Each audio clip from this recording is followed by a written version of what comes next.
دوستو بہت خوبصورت بات ہے کہ ایک قرآن پڑھنے والا بچہ جو 15-20 پارے پڑھ دیتا ہے پھر چھوڑ دیتا ہے، اس کی وجہ کیا ہوتی ہے؟ ذرا غور سے سنیں اس ویڈیو کو۔ کئی دفعہ ایسا ہوتا ہے ہمارے پاس بچے آتے ہیں قرآن حفظ کرنے کے لیے اور بہترین پڑھ رہے ہوتے ہیں، یکدم بگڑ جاتے ہیں، نہیں پڑھنا جی، چھوڑ گئے، 10-10 15-20 پارے پڑھ کے چھوڑ گئے۔ والدین نے بھی زور لگایا، ہم نے بھی زور لگایا، بچہ بگڑا ہوا ہے، نہیں جی قرآن پڑھنا ہی نہیں ہے، نعوذ باللہ۔ ایسے واقعات پیش آئے۔ ایک بچے کے بارے میں یہ واقعہ ہمارے مدرسے میں تو نہیں، ایک اور مدرسے میں پیش آیا، بڑا عجیب واقعہ، غور سے سنیں۔ بچہ بڑا خوبصورت ماشاءاللہ قرآن پڑھ رہا اور بہترین زبردست ذہین بچہ، بگڑ گیا اسی طرح، نہیں پڑھنا جی، چھوڑ دیا۔ ٹل لگائی مدرسے والوں نے، ماں باپ نے، اس نے کہا مجھے اسکول داخل کرا دو، کہیں اور بھیج دو، مدرسے میں نے نہیں جانا۔ ایسا بگڑا قرآن سے، یا اللہ ہو گیا اس کو اتنا قرآن سے دور۔ اس بچے کو پکڑ کر وہ ایک بزرگوں کے پاس، یاد رکھو ایسے مسئلوں کا حل کس کے پاس ہے؟ نہ نانی کے پاس، نہ دادی کے پاس، نہ چاچے کے پاس، نہ تائے کے پاس، کس کے پاس ہے؟ یہ یاد رکھا کرو۔ مشورہ کہیں کا ہوتا ہے، ہم لے کہیں اور سے رہے ہوتے ہیں، وہ جی دادے نے کہا تھا ہم نے یہ کر دیا، نانے نے کہا تھا ہم نے وہ کر دیا۔ دادے نانے اس معاملے میں مشورہ آپ کو وہ اتھارٹی نہیں ہے، ان کی لائن نہیں ہے، جس کی لائن ہے اس سے مشورہ لیا کرو۔ تو آؤ ہم سے پوچھو، ہم آپ کو بتائیں، کہیں نہ کہیں ٹیکنیکل فالٹ آ رہا ہوتا ہے۔ اب وہ ایک بزرگوں کے پاس لے گئے، کہا حضرت جی بڑے شوق سے ہم نے داخل کرایا تھا، بڑا پیارا قرآن پڑھ رہا تھا، کئی پارے حفظ بھی کر چکا، پتہ نہیں سمجھ نہیں آئی ہوا کیا ہے، بگڑ گیا۔ وہ پہنچ گئے، ان کی نظر بڑے دور تک جاتی ہے نا اللہ والوں کی۔ انہوں نے کہا بھئی یہ بچہ بازار کی کچھ چیزیں کھاتا ہے؟ انہوں نے کہا جی اور تو نہیں، جب مدرسے سے چھٹی ہوتی ہے گھر آتا ہے نا تو رستے میں کوئی برگر والا، ریڑی والا، تو اس کے برگر اس کو بڑے پسند ہیں، تو یہ روز آتے جاتے وہاں سے برگر کھاتا ہے۔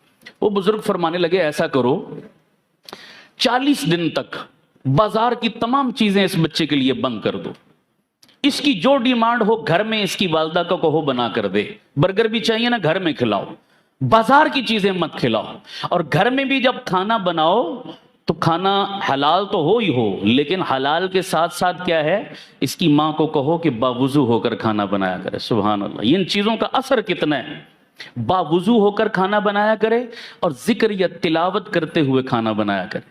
40 دن یہ نسخہ استعمال کرو، پھر مجھے بتانا اثر کیا ہوا۔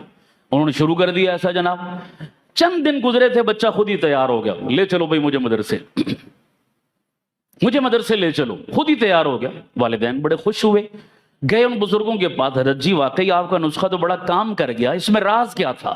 فرمانے لگے اکثر، سب کی بات نہیں کر رہا، لیکن اکثر بازار میں جو چیزیں ملتی ہیں کھانے پینے کی، خاص طور پر تیار کی ہوئی، اکثر لوگ بے نمازی ہوتے ہیں۔ اور حدیث بتا رہا ہوں میرے نبی کے فرمان کا مفہوم، ایک بے نمازی کی نحوست 40 گھروں پہ پڑتی ہے۔ 40 گھر کا مطلب پورا محلہ، تو جہاں پورے کا پورا محلہ بے نمازی ہو، اس محلے کی نحوست کا عالم کیا ہوگا، آپ اندازہ لگائیں۔ اب یہ نحوست ہوتی کیا ہے، اس کے آفٹر شاکس کیا ہوتے ہیں، یہ ایک الگ موضوع ہے، پھر کبھی بتاؤں گا کہ کتنی خطرناک چیز ہے یہ۔ ایک بے نمازی پورے محلے کو لپیٹ میں لیے ہوئے، تو خود اس کے اپنے وجود میں کتنی نحوست ہوگی۔ انہی نحوست والے ہاتھوں سے اس نے برگر بنائے، کھانا بنایا، سالن بنایا، روٹی بنائی، جو بھی، تو بتائیے وہ جو کھا رہا ہے کیا نحوست اس کے اندر نہیں جا رہی؟ اب نحوست جس کے اندر گئی، اس کا اعمال میں دل لگے گا، تلاوت میں دل لگے گا، نماز میں دل لگے گا؟ کبھی بھی نہیں۔ وہ فرما رہے تھے کہ یہ وجہ تھی جس وجہ سے بچہ بگڑا ہوا تھا اور نہیں اس طرف آ رہا تھا، میں نے آپ کو یہ نسخہ بتایا، وہ کام کر گیا۔ لہذا اس قسم کے کھانے، تو سوچو بے نمازی ہاتھوں کا کھانا کھا کر بندہ قرآن سے دور ہو گیا، تو جو بندہ کھائی حرام رہا ہے وہ قرآن پڑھے گا؟ جو اپنے بچوں کو حرام کھلا رہا ہے اس کے بچے قرآن پڑھیں گے، اس کے بچے نماز پڑھیں گے، اس کے بچے دین پر چلیں گے، نیک ہوں گے؟ میں حیران ہوتا ہوں بھئی، والدین آ کر دعا منگواتے ہیں، مولانا دعا کرو میرا بچہ نیک بن جائے، مولوی صاحب دعا کرو میری بیٹی نیک اور شرم پردے والی بن جائے۔ ٹھیک ہے، اچھی بات ہے، دعا تو کر رہے ہیں، اور تو دعا بھی تو کرو نا، دوا بھی تو کرو۔ دوا کا مطلب کہ اپنے بچوں کو حلال تو کھلاؤ، حلال کا لقمہ تو ان کے پیٹوں میں ڈالو۔ اپنی روزی پر نظر نہیں کر رہے کہ سارا دن مار دھاڑ کر کے دہاڑی لگاتے ہو، جھوٹ اور فراڈ کر کے دہاڑی لگاتے ہو، اور شام کو جو روزی اپنے بچوں کو کھلاتے ہو وہ حرام کھا کر، کیا ہماری دعاؤں سے آپ کا بچہ نیک بن جائے گا؟ کبھی بھی نہیں ہو سکتا۔